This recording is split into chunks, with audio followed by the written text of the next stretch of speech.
Assalamualaikum warahmatullahi wabarakatuh. Hai guys, kita ketahui manusia adalah ciptaan Allah yang paling sempurna. Dalam kesempurnaan tersebut, manusia juga membutuhkan orang lain atau yang disebut juga makhluk sosial. Sebagai makhluk sosial, manusia mempunyai hak dan kewajiban untuk diri sendiri maupun orang lain.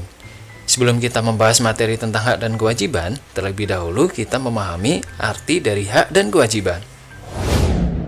Hak adalah suatu hal yang harus kita terima. Contohnya, jika kita sebagai pelajar adalah menerima pendidikan dengan baik, sedangkan kewajiban adalah sesuatu hal yang harus kita lakukan. Contohnya, jika kita sebagai pelajar, maka kita harus belajar dengan sungguh-sungguh. Sebagai warga negara Indonesia, hak dan kewajiban harus terlaksana dengan baik agar kehidupan bisa berjalan dengan seimbang dan harmonis. Berikut beberapa contoh hak beragama. 1. Memeluk agama masing-masing sesuai keyakinan yang dianut dan tidak ada paksaan dari orang lain. 2. Melaksanakan ibadah tanpa adanya gangguan. 3. Merayakan hari raya agama dengan tenang dan damai. Sedangkan kewajiban kita adalah 1. Menghormati pemeluk agama lain di saat mereka beribadah dan merayakan hari raya keagamaannya. 2. Memberi kesempatan kepada pemeluk agama lain untuk beribadah. Sebagai contoh dalam keseharian kita, jika kita seorang pelajar yang disekolahkan oleh kedua orang tua kita, maka kita berkewajiban belajar dengan baik dan bersungguh-sungguh di sekolah maupun di rumah. Contoh lainnya adalah seorang pekerja yang telah melakukan kewajibannya, maka dia berhak untuk menerima haknya, yaitu upah atau gaji dari pemilik perusahaan. Oh iya guys, kita ketahui bahwa masa yang paling bahagia adalah masa anak-anak. Makanya ada istilah masa kecil kurang bahagia.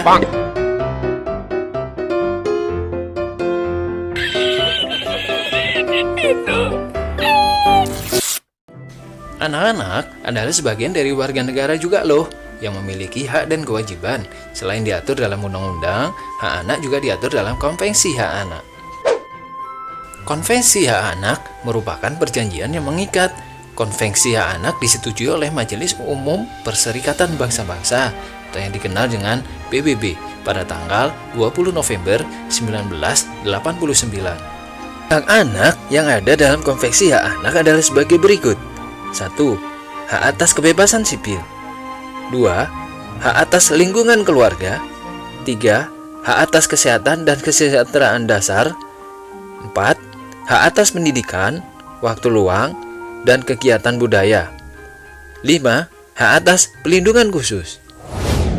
Sebagai warga negara yang telah diberikan hak-hak kita juga mempunyai kewajiban kepada negara, diantaranya membayar pajak, baik itu pajak kendaraan, rumah, dan penghasilan. Menjaga fasilitas umum yang diberikan oleh negara. Menjaga nama baik negara, dan lain sebagainya. Setelah kita melakukan kewajiban kita kepada negara, tentunya negara juga mempunyai kewajiban yang harus diberikan kepada kita. Memberikan fasilitas umum, kesehatan, pendidikan, serta negara melindungi semua warga negaranya dengan baik. Jika semua ini berjalan seimbang, maka kehidupan yang aman dan sejahtera akan terwujud, sehingga pembangunan nasional bisa tercapai. Tentunya tidak mudah yang mewujudkan itu semua.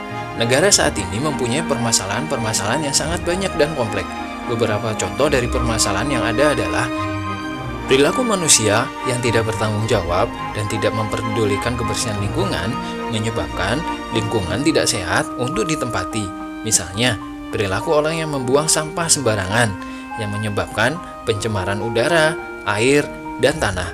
Hal ini sesuai dengan firman Allah yang tercantum dalam surat Ar-Rum ayat 41 yang artinya telah nampak kerusakan di darat dan di bumi disebabkan karena perbuatan tangan manusia, supaya Allah merasakan kepada mereka sebagian dari akibat perbuatan mereka agar mereka kembali ke jalan yang benar.